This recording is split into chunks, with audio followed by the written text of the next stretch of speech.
É comecinho do segundo tempo. O árbitro autorizou, vem a cobrança direta. Gol!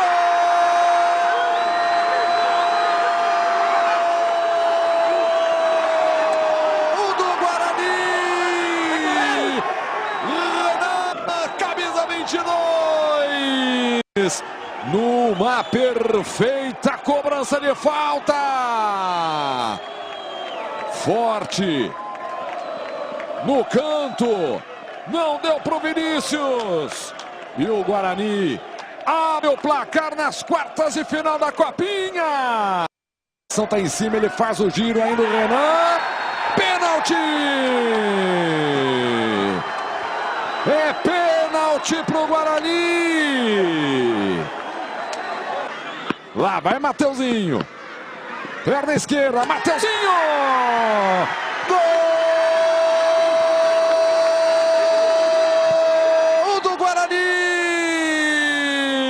O Bugre faz 2-0 para cima do Figueirense. Manda um recado, Mateuzinho. Bateu o pênalti no canto esquerdo. O goleiro caindo para o outro lado. E o Guarani vai fazendo 2-0. Vai para a bola o Everton. Para suspender lá dentro da área do Guarani. O desvio. A bola vai entrando. Gol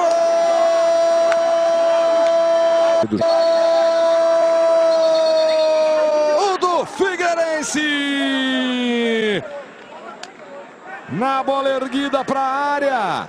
O Jean se projeta, ganha no alto e a bola vai...